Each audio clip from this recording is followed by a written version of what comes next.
السلام علیکم شیخ. وعلیکم السلام ورحمۃ اللہ وبرکاتہ. شیخ میں دوسری شادی کرنا چاہتا ہوں. میں اپنی وائف سے پوچھا تو وہ مجھے منع کر رہی ہے. تو میں کیا اس کو بنا بتائے شادی کر سکتا ہوں شیخ؟ پہلی بات یہ ہے کہ قرآن کریم کے اندر جو ہدایت دی گئی ہے وہ ہدایت بلکہ وہ شرط پوری ہونی ضروری ہے. قرآن کریم کے اندر اللہ تعالیٰ نے فرمایا کہ فانکحوا ما طاب لکم من النساء مثنی وثلاث ورباع، کہ اتنا تمہارا دل چاہے تم شادی کرو، 2 3 اور 4. فإن خفتم ألا تعدلوا فواحدة، اگر تمہیں ڈر ہے کہ تم انصاف نہیں کر پاؤ گے تو اس صورت میں صرف ایک سے کرنا ہے. پہلی بات یہ. دوسری بات یہ ہے کہ عمومی طور پہ اس کی وجہ سے فساد زیادہ واقع ہوتا ہے، اور ہندوستان کے ماحول میں وہ 2 شادیوں کا بیلنس سے قائم نہیں رہ پاتا ہے. اس لیے کہ پھر آگے چلنے کے بعد جو لڑائیاں اور جھگڑے ہوتے ہیں اس کی وجہ سے شوہر ناراض ہوتا ہے اور پھر انصاف نہیں کرتا ہے، یعنی بیوی سے ناراض ہونے کے بعد اس کے حقوق کو ادا نہیں کرتا، اس کے ساتھ انصاف نہیں کرتا. یہ عمومی طور پہ اس پورے معاشرے کے اندر دیکھا جاتا ہے. اور تیسری اور اہم بات وہ یہ کہ ایک سے زائد شادی کرنا یہ سنت نبوی نہیں ہے.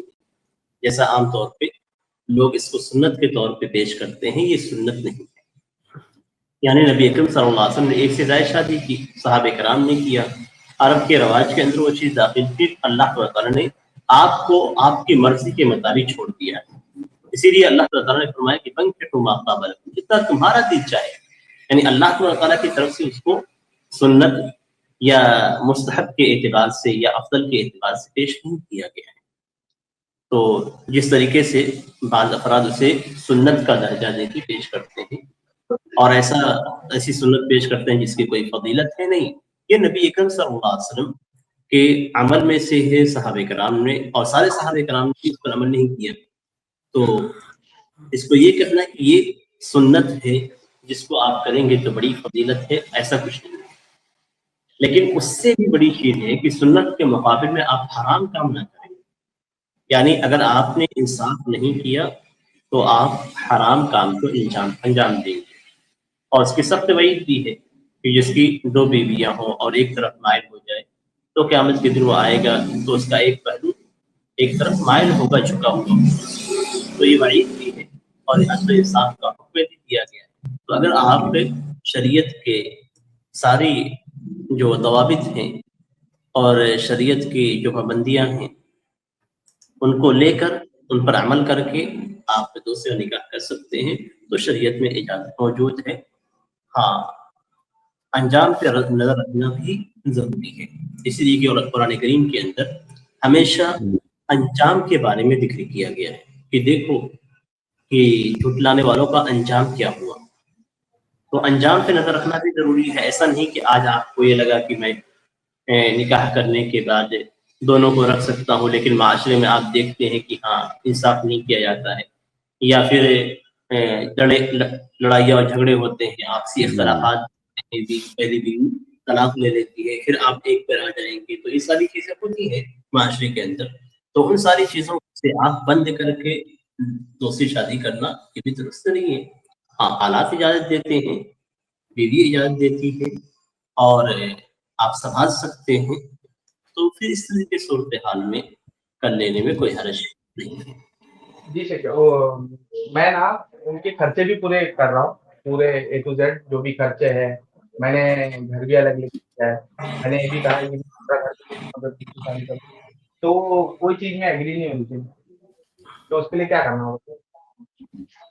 دیکھیے، اگر وہ ایگری نہیں ہوتے ہیں تو آگے چل کے معاملات خراب ہوں گے اور معاملہ طلاق تک پہنچ سکتا ہے. یعنی جس طرح کے حالات عام طور پہ معاشرے میں چلتے ہیں تو وہاں آپ کو دوسری شادی کا کوئی فائدہ نہیں ہوگا. آپ پھر ایک پہ آ جائیں گے.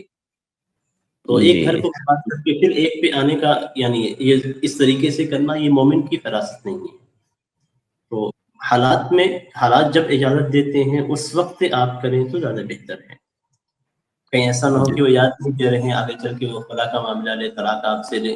آپ بھلے ان کے حقوق ادا کر رہے ہیں لیکن اس کے باوجود ہے جو ان کی عورتوں کے اندر غیرت ہوتی ہے، اس غیرت کی وجہ سے وہ راضی نہیں ہو رہی ہیں. تو بعض عورتیں ایسی بھی ہوتی ہیں کہ وہ طلاق لے لیتی ہیں اور الگ ہو جاتی ہیں، تو پھر آپ ایک پہ آ جائیں گے. تو بہرحال جی سوچ سمجھ کے قدم اٹھانے کی ضرورت ہے. حالات آپ بہتر طریقے سے جانتے ہیں، اور معاشرے کے جو حالات ہیں، جو باتیں ہم تک پہنچتی ہیں، ان باتوں کو میں نے آپ کے سامنے رکھ دیا ہے. آپ اللہ تعالیٰ سے استخارہ کریں، اور جو قریب کے علماء کرام ہیں ان سے بھی مشورہ کریں، اور اس کے بعد یعنی اگر ہے تب آپ قدم